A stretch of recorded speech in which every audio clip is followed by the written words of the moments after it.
Since the time of Nimrod in the Tower of Babel, men have sought to reach heaven by accessing gateways or portals. Mount Graham in Arizona is believed by the Apache to be the location of a starbase or portal to another dimension. There have been speculation that NASA and the Vatican placed high-powered telescopes on Mount Graham for a reason related to the Native American portal history. Astrophysicists have worked out the theoretical framework describing pathways or wormholes through space-time. Astronomers on Mount Graham are working to confirm wormhole theory. Apache history reports flying discs and star people being transported through the Mount Graham portal from ancient times up to the present. On Christmas Day 2021, the James Webb Space Telescope, JWST, was launched into orbit aboard an Ariane 5 rocket. By January 8, 2022, the tennis court-sized sunshield structure and folding mirrors had been deployed. The launch and deployment were critical, a very complex process with no room for error. Mission Control breathed a collective sigh of relief that the $10 billion telescope was well on its way to becoming fully operational. The JWST would see the most distant parts of the known universe, surpassing by far the viewing range and resolution of the Hubble Space Telescope. 6 years later, and much closer to Earth, Vatican astronomer and Jesuit scholar Giorgio Antonaldi began his nightly observations from the Vatican Advanced Telescope, VAT, atop Mount Graham in Arizona. His specialty was locating trans-Neptunian objects using AI-powered orbital mechanics and spectrum analysis. In addition, he collaborated with the staff of the Large Binocular Telescope, LBT, and the Submillimeter Telescope, SMT, also atop Mount Graham. They were studying Sagittarius A star, the Milky Way's central black hole. The LBT had until recently been the most powerful Earth-bound telescope, being supplanted by the extremely large telescope ELT and the 30-meter telescope TMT in 2027. Deep in thought, Antonaldi barely noticed that his three-dimensional computer screen had awoken from sleep mode. He had been joined by friend and colleague Al Honley from the LBT. Honley showed Antonaldi simulations from the last 5 observing sessions, which revealed unexpected small perturbations in the orbit of the S2 star orbiting Sagittarius A star at the center of the galaxy. Honley asked him to recheck his orbital algorithms. Antonaldi knew that this meant one of 3 things. Either there was an error in the algorithms, there was an error in the observation, or the observations confirmed a revolution in astronomy. The third possibility meant that Sagittarius A star was a wormhole, a portal or stargate to a distant part of the universe. After checking for human and computer error, the observations would have to be confirmed by the JWST. Antonaldi was awakened at 10 a.m. after getting only 3 hours sleep. He had forgotten that he had an appointment with an evangelical pastor to talk about portal wormholes. He reminded himself not to reveal anything about the happenings of the previous night's work. After welcoming Pastor Ramirez in, Antonaldi offered coffee, telling him, "I definitely need some." Ramirez remarked that Antonaldi did look quite tired. As the two sipped coffee, Ramirez talked about his background in astronomy prior to becoming a pastor. His specialty had been archaeoastronomy, analyzing past understanding of astronomical phenomena and its effect on ancient cultures. He had begun using the Bible as a research tool, soon becoming so convinced of the truth of Scripture that he became a Christian and eventually felt a call to ministry. Ramirez stated that he did, however, try to stay current about developments in astronomy and wanted to know more about Antonaldi's work at the VAT. Antonaldi quickly went over his educational background in theology, astronomy, and artificial intelligence. He had jumped at the chance to work at VAT because the opportunity seemed to be a combination of all three interests. He hoped to help find a breakthrough in the understanding of wormholes so that humanity could contact intelligent life elsewhere in the universe or in higher dimensions. He believed that God had created an infinite number of worlds where life existed. Mankind was heading towards a singularity, a point in history when we all become one and in harmony with God. Humankind would attain universal consciousness. Ramirez respectfully cautioned the Jesuit priest astronomer. Have you considered that wormholes are found in Scripture? In Revelation chapter 9, the Bible tells us about a bottomless pit, which likely is another way of describing a wormhole. From God's viewpoint, because demons live there, it's a bottomless pit rather than a stargate. The pit wormhole is only allowed to be opened in God's timing.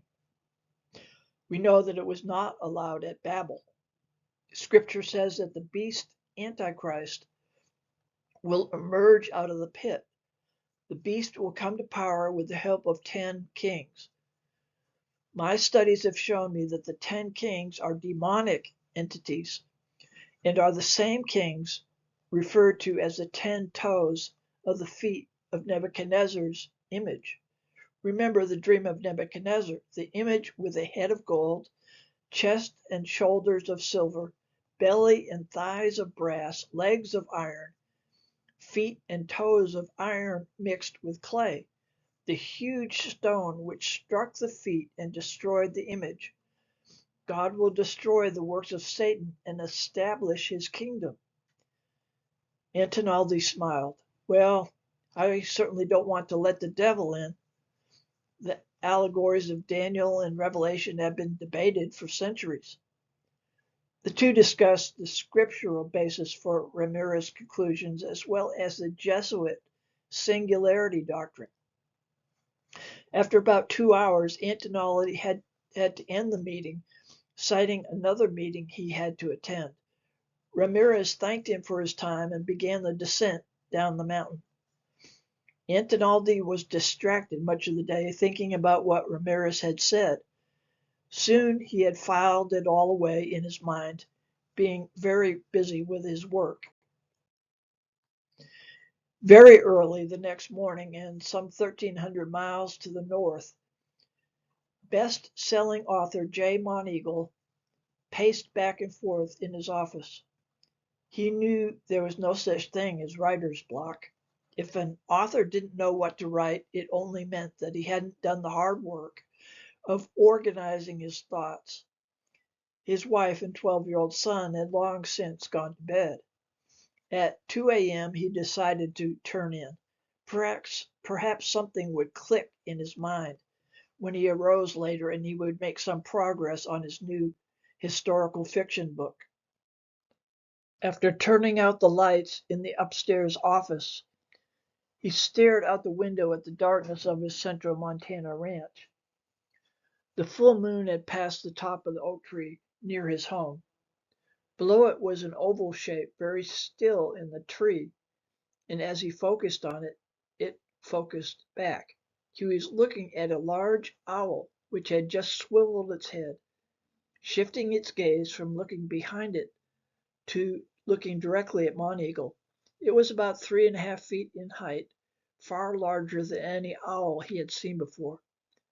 After staring at the owl for a few minutes, Moneagle finally made his way downstairs to bed. Still curious about the large owl, he peered out the bedroom window to get a last look. He could not see the eyes of the owl. It was again looking behind it out into the pasture beyond. Moneagle could see a faint blue light at the far edge of the pasture. He had heard rumors of nighttime cattle mutilations and UFO activity occurring at other ranches in the area. He quietly reached for his rifle and ammunition and made his way out into the night. The owl stared down at him as he neared the pasture gate. He noted that all the head of cattle were crowded around the near side of the pasture, as far away from the blue light as possible. He counted the cattle. All 23 head were there. Moneagle could see the blue light brightening beyond the tree line at the far edge of the pasture. It was beginning to move erratically and at what seemed an impossible speed above his wheat field there. He began to pick up the pace, covering the quarter-mile distance in 2 minutes. As he approached this tree line, he could see a blue orb about 3 feet in diameter. As he made his way through the gate and began to cross the tree line, the orb ascended to about 100 feet. He could see it clearly for about 5 seconds before it shot up into the sky and out of sight. At sunrise, Moneagle told his surveillance system to do an aerial probe of the pasture and wheat field. Within seconds, 2 drones were airborne, ascending to an altitude of 200 feet. The pasture was normal, all cattle accounted for. The wheat field was a different story. Donning his VR virtual reality headset, he assessed the view from the drones. At first, he could only see wheat in a low altitude first run. The view from both drones were combined to render a 3D view. Unknown to Jay Moneagle, his son JJ had joined him. "Why are we looking at the wheat, Dad?" "Jay, just wanted to make sure everything is okay, son." "JJ, has someone been driving around out there? It looks like there's tire tracks. The wheat's pressed down." Jay, trying to avoid the question, "Why don't you take drone 1? I'll take 2." Jay switched the settings on the virtual panel so both he and JJ controlled separate drones. He then switched the drones to be seen as avatars, both alien fighter spacecraft. Before Jay could make any moves, dueling with his son, he was distracted by the view of the field below. By this time, the drones had risen to around 1,000 feet. There was far more than just the tire tracks imprinted on the wheat. Just then, he appeared to be engulfed with fire. His son's spacecraft had struck first. Jay, returning to default settings. "Just a minute, JJ." Jay, speaking to the computer, mapped the wheat field. Within seconds, a new window opened, showing what was imprinted on the field. A circular area took up most of the area. Within it was what looked like a mountain peak. At the top of the circle, he recognized the Eye of Horus, the Egyptian god. Around the large circle were 3 identical small spiral patterns, each with an eye at the center.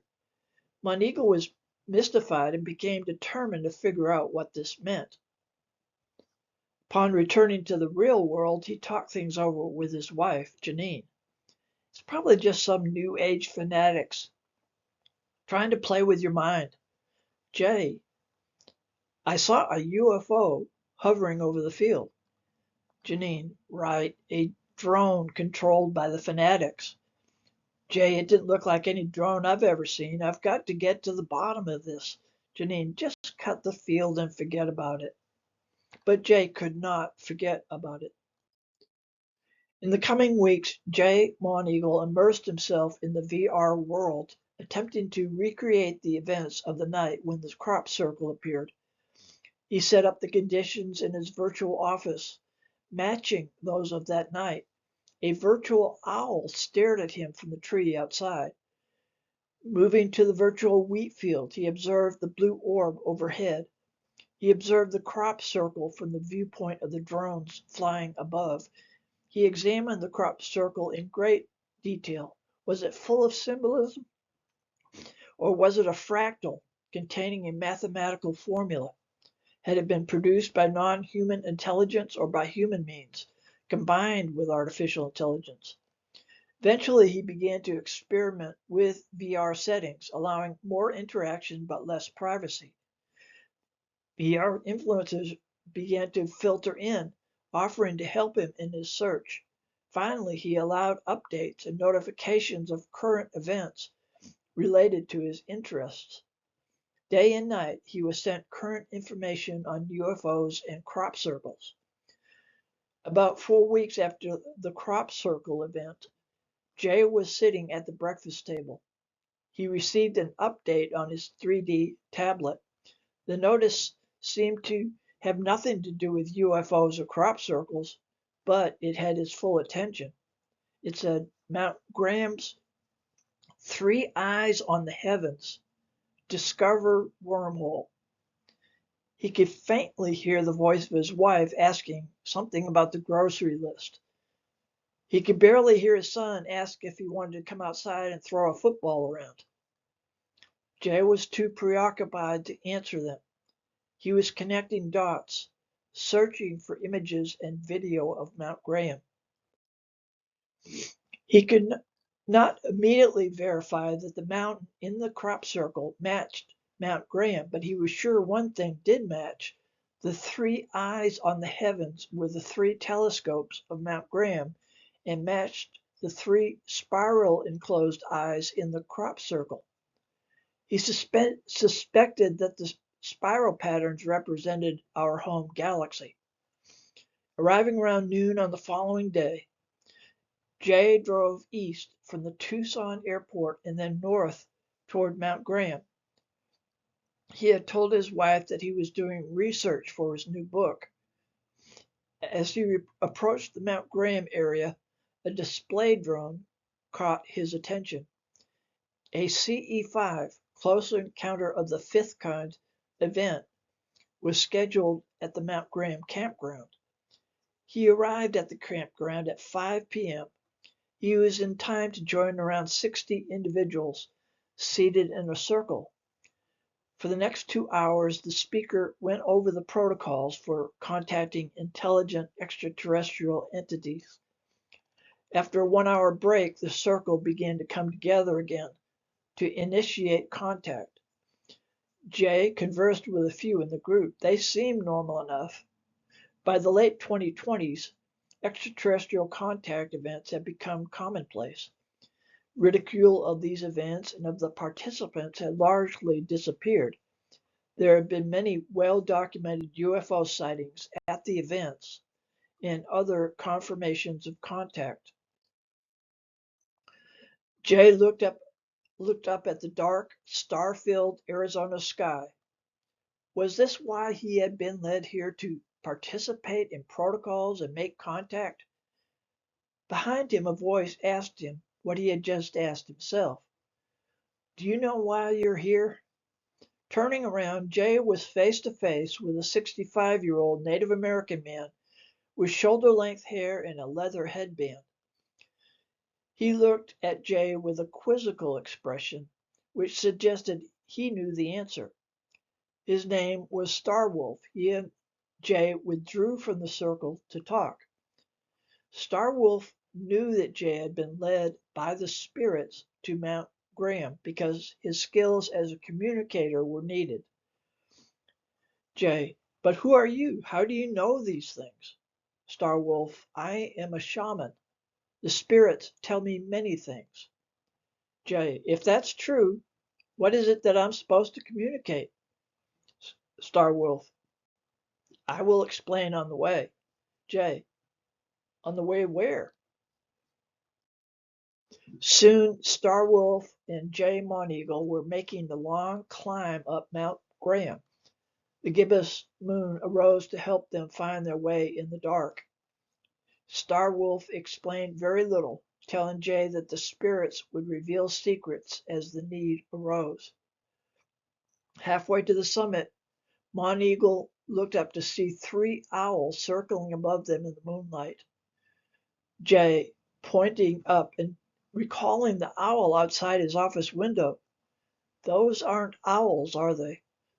Starwolf, "My friend, I believe those are watchers looking out for us." Far above the owls were 2 patterns of blinking orange and yellow lights crossing each other repeatedly. These were surveillance drones sent out to track the 2. Starwolf had been identified by earlier ground-based cameras. The observatory security team did not want to confront Starwolf. Native Americans had prior claim to the mountain and had always opposed the construction of the observatories. The area was sacred to local tribes who had a history of opening portals on the mountain for access to the spirit world. As they approached the summit at about 1 a.m., the 42-year-old writer was having difficulty keeping up with the much older shaman. Further up the slope, towards the LBT, a calm, pastoral voice came down to them. "How can I help you, gentlemen?" Antonaldi introduced himself, leading them to an outdoor break area for observatory personnel. He offered snacks and drinks. He had interrupted his observing session after being alerted by security. It was a delicate situation, handling the presence of the Native American shaman. It was a wise move to let Antonaldi handle the situation. The 3 soon found common ground in telling their stories.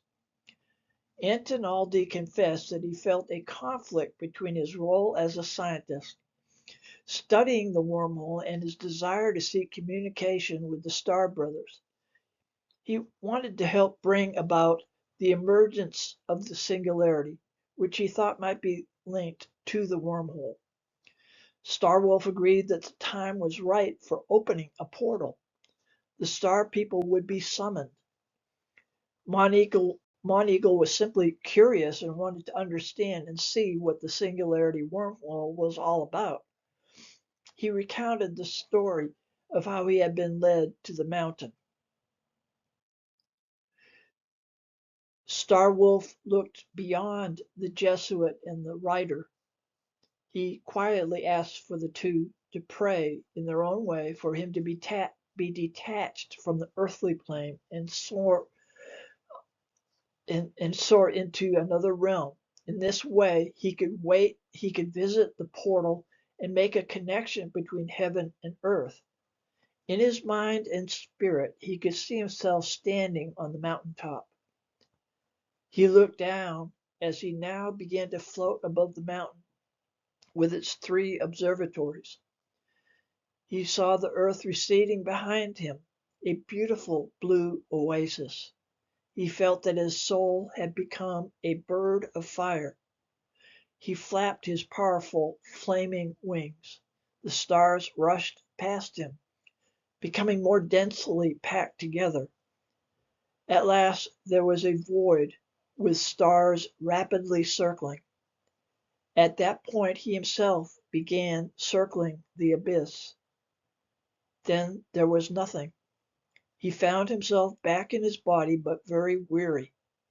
He lay down and soon was dreaming of a bridge between realms. As dawn began to break, Monteagle surveyed the eastern horizon. Unlike Antonaldi and Starwolf, he hadn't gotten a blink of sleep. There was something very odd silhouetted beyond the next mountain, a more distant peak with the sun rising behind it. The odd thing was that the mountain came to a perfectly symmetrical point, both sides of the mountain being perfectly straight in the same angle relative to the apex. Starwolf, rousing himself from a light sleep, didn't seem the least bit surprised at the sight and acknowledged that the object was not a mountain. Antonaldi heard the other two talking and sleepily said, "You know, we see a lot of strange things up here." The three shielded their eyes as they watched the sun start to break above the structure, which they now could see was a mountainous pyramid. It now looked like the sun was cutting a horizontal line near the top of the pyramid. The line glowed yellow and then red as it began to widen. The cap of the pyramid appeared to separate from the base. Suddenly it was gone. The consensus between the three witnesses was that it had shot straight up at incredible speed, but this had happened too quickly for the human eye to fully perceive. The three observers at the top of Mount Graham continued an excited conversation about the sighting. Starwolf pointed at the top of the mountain to the east and at the artificial mountain beyond. Out of the clear and arid Arizona sky above the distant peaks, thick clouds began to form, covering the mountains with darkness. Within the next hour, darkness descended on Mount Graham as well. Pointing upward now, Starwolf became focused on the pattern of clouds above them. Over the next 30 minutes, the clouds began moving in a circular motion around the perimeter of Mount Graham. Starwolf exhorted the star people to come through the portal and manifest themselves. Above them, a single red star shone brightly in the void. As the minutes passed, the shape of the star changed from a point of light to become a red square. Starwolf rejoiced that the portal was opened and that the star people would soon be present. Antonaldi and Monteagle looked perplexed. Both had seen UFOs before, but not in this context. They could see that the pyramid-shaped UFO, descending silently from above, was the same one that had shot up into the sky about 2 hours before. Each corner of the base was about 40 feet in length and contained a red blinking light. At the center was a single red light. The sides were a translucent black color. Starwolf encouraged the occupants. "Come down, my friends." There now appeared before them 9 humanoid entities, seeming to materialize out of thin air as if passing through an invisible door. They stood in a triangular formation, 2 individuals between each of the 3 at the corners. The 9 entities spoke collectively straight to the minds of the 3 observers. The portal will be forced closed soon, so we must hurry. We are here to help, but humankind must unite with us. If not, this world will be a wasteland. You must stop destroying the planet. We have been in the process of merging with you for the past 100 years. There are many of us walking among you, preparing you for the change. The 10th member of our council will become your leader. Join us as we move toward a new golden age. But the communication was abruptly ended. The invisible door closed. The pyramid UFO was almost instantly gone. All that could be seen was the red star, and it soon faded away. The communication had lasted barely a minute. The 3 each reacted to the event in his own unique way. Monteagle dictated into his headset. Before the memory faded, he wanted to capture exactly what the aliens had said. Skywolf still spoke to the star people, promising to tell the world the message that they had delivered. Antonaldi continued to stare upward at the darkness. As the sky began to clear, Antonaldi thought about the event in the context of his conversation with Pastor Ramirez. Had he witnessed the opening of a bottomless pit or a stargate? Was the portal closed by God because the timing wasn't right? Were the entities angels, demons, aliens, or star people? Were they the 10 kings or demonic entities referred to as the 10 toes of the feet of Nebuchadnezzar's image? Antinaldi preferred to think he had witnessed the emergence of the singularity. If the entities were in fact demonic kings, symbolized by the 10 toes of the image, judgment was coming. Thou sawest till that a stone was cut out without hands, which smote the image upon his feet that were of iron and clay, and brake them to pieces. If they were the 10 kings, he was horrified to think that he was standing at ground zero.